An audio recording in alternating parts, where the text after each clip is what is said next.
Welcome to Manny's TV Talk, where we will talk about all of our favorite reality TV shows and news surrounding them. Grab a snack, a drink, and get comfortable because this starts now. Hello everybody and welcome back. Today we're going to be talking about Vanderpump Rules Season 11 Reunion Part 1. Let's get right into this. Basically abandoned you in the sandwich shop. This year, last time, you said she wasn't caught up on her rent for the sandwich shop. I'm really... What are you talking about? I know what I'm talking about. We both were paying rent.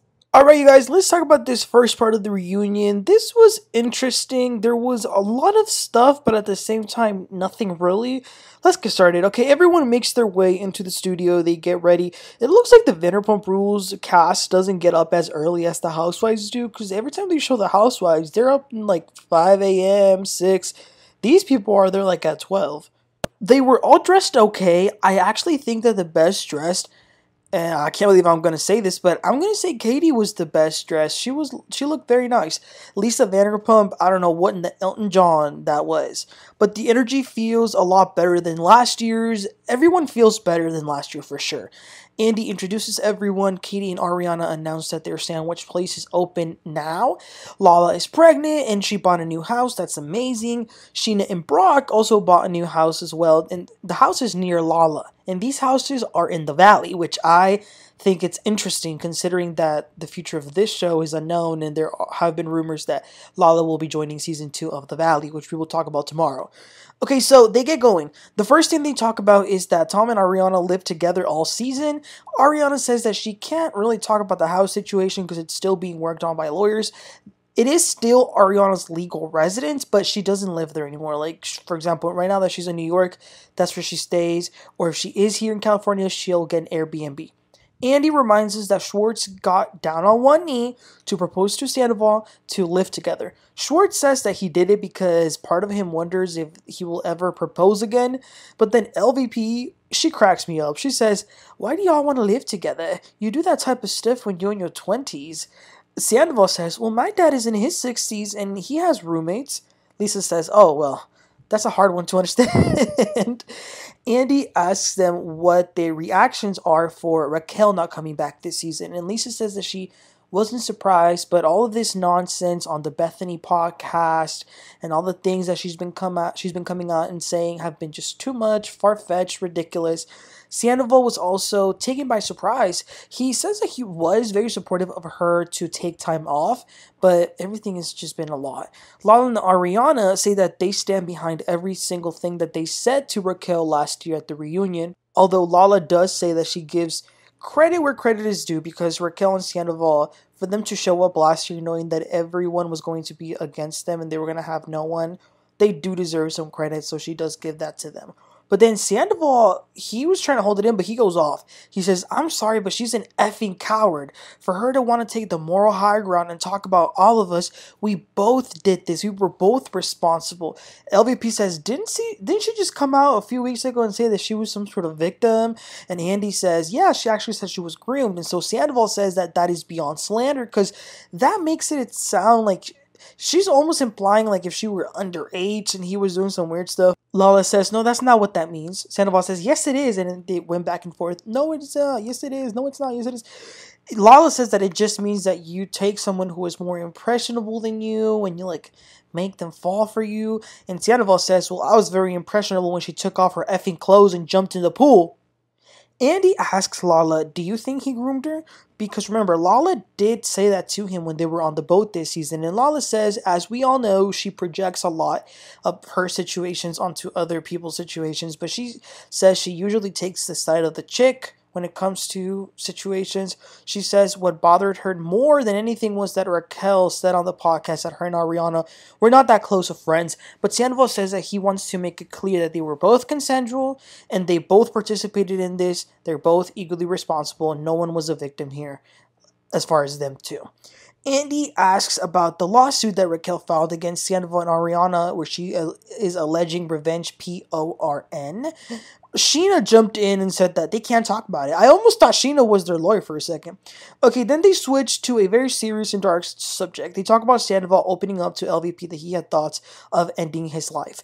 Lala and Scheana say that hearing that, they would rather be wrong. Like, they would rather be there for him, even if he's lying, than not be there for him, and then he actually did it, because Scheana says that happened to someone that was very close to her, and she wasn't very supportive of that person towards the last days of that person's life. Andy asks Ariana about this, and Ariana says, well, I never came for him in that way, but he weaponized those similar thoughts that I had, so I just don't want to be part of that conversation at all.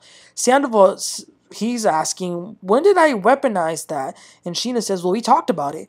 Tom says, I brought that up because she used it against me, which is textbook manipulation, a tactic, because every time that I tried to break up with her, she threatened me that she was going to do that. So the girls are kind of trying to make him understand that what he's saying is wrong.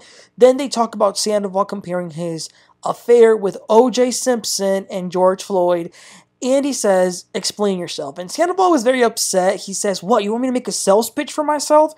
And he says, no, just explain what you meant. So Sandoval says, I never compared myself to those different situations because some of these are like parts of bigger movements. I said that those are real issues. And CNN and all the news were talking about this stupid cheating scandal as if it were real news. And I think we can all agree with that, because I remember when Scandoval, well, first of all, when Sandoval made that statement, I kind of thought that's what he meant. You know, people just don't know how to talk. Because he's right. I mean, Ariana was on The View, Good Morning America. Meanwhile, we got Ukraine, Palestine, Congo. Let's talk about that. How do people that watch Vanderpump Rules know what's going on in the Democratic Republic of Congo? I don't think so. So we switch up to Lala. She is having a little girl. She chose the surrogate that the girls chose at the party. She talks about the custody with her firstborn, still an ongoing battle, and Lala starts to cry. So Randall's first wife has children, which are obviously Lala's daughter's siblings, and they do have a relationship as siblings, but she wants her daughter to have stability. Also, she says that a lot of guys have tried to hit that as she's pregnant, so that's interesting. Switching to Scheana, they talk about the babysitting situation with her daughter. Remember, that was a whole big thing this season. She then talks about postpartum OCD, which makes her have irrational fears and thoughts. For example, she thinks one of them is going to die, or as we learned this season, she thinks that Lala and Brock are going to hook up. She says that she lives in the comment section a lot, which that totally, I feel like that's something Scheana would do, be looking at the comments all day. But that's a lot. And Lala promises her that she would never do that, but she did make a comment about them being like a throuple, which I thought was suspicious. Scheana and Brock went to Australia recently. Now, Brock did not visit his kids. According to him, it is now up to the kids.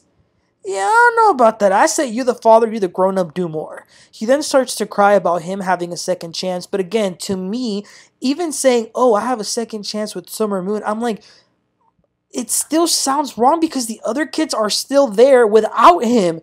And then everyone just gave him credit for being a great dad. But I don't know, this still feels off for me. And of course, Andy thanks him for wearing Speedos throughout the season. Moving on, they go over all of the really cool accomplishment and projects that Ariana has had after she got cheated on last year. She says that she's very happy. She's still dating this Dan guy, but they're not living together still, and it doesn't look like they're going to because they both really like where they live.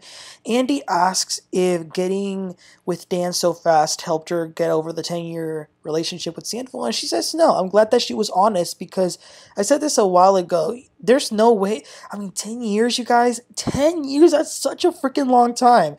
So it's not going to be easy to get over that. Somehow they ask James about his relationship with Allie. He seems to be upset that his relationship with Allie was scrutinized much more than anyone else's, and he feels like people didn't check up on him. I don't know. He was going off like a crazy lunatic. I don't even know what he was saying. Tom Sandoval also has a new girlfriend, which they announced. She used to date Leo DiCaprio.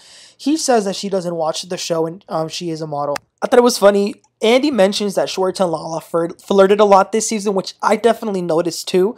Lala jokes that I guess that can't be nice because everyone confuses it with flirting.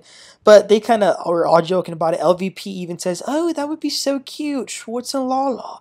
Katie says that she noticed it too, but Lala says that she would devour Schwartz, so it is what it is. But that would be cute. I still think it would be cute. Moving along, Lisa talks about closing Pump after a decade. She says that the rent was just a lot. Lisa did kind of merge Pump and Tom Toms, though. Then Andy asks the women what took them so long with their sandwich shop. Katie tried to give some BS answer, but Lisa kind of shut them down and said, nah, they were having difficulties because Ariana was away for so long. Andy switches gears, so he asks, did it bother Ariana that Lala became friends with Sandoval this season? Lala says to Ariana, please be honest. So Ariana says, I'm going to be totally honest, I did not watch this season at all. I wanted to live in the present, and I give her credit for that. Now, Katie and Lala had a lot of disagreements this season. Katie says that it's because Lala got very close with Scheana. But then Lala says that Katie sent some DM to someone talking about Lala, saying that Lala needed to get rid of her lawyers and get a therapist because she was a clown. Katie says, well, yeah, we all need a therapist. And Lala says, yeah, but that really set the tone for the season. Lala says that Katie jumped down her throat when she was trying to give advice to Ariana because she has been there before. And Katie says, yeah, but you've had years to get over it. Ariana had 5 months, so it was coming across too much. Lala says that she did feel abandoned by Katie this season. Katie says, why? Because I didn't jump in the top train. And Lala says, I didn't jump in the top train, and I don't like what you're doing right now. Now, this was very interesting, you guys. Lala pretty much tells us that this friendship with Katie and Ariana is not as great as it seems. For example, Katie basically told her that Ariana abandoned her with the sandwich shop, Ariana was behind on her rent, and Ariana didn't give her a heads up when she was going on Broadway. So Katie basically confided in Lala about some of these things that she didn't like that Ariana was doing to her. Also, Lala points out that some people in the cast were living in the comments section and they wanted to act a certain way on the show to kind of pander to that comment section. And she says that those people would be Katie, Scheana, and even James. Katie does admit that she confided in Lala based on Katie's reaction. I believe that she totally did. She didn't deny it. The problem is that Lala wanted Katie to bring these frustrations onto the show because she claimed that that would have been, quote unquote, being real. But Katie just didn't do it. So that's definitely interesting. I honestly am surprised because I have heard people who said that Katie and Ariana's friendship was kind of like an alliance, but I honestly did see them being friends. But it is surprising. I don't know. But anyways, that was the end of the first part. Again, a lot of things happened. We didn't really learn anything new. I guess this last part could have been a little something interesting. But what were your thoughts about this first part of the reunion, you guys? Please let me know your thoughts in the comment section. And don't forget to like and subscribe. I'll catch y'all next time. You have a great one.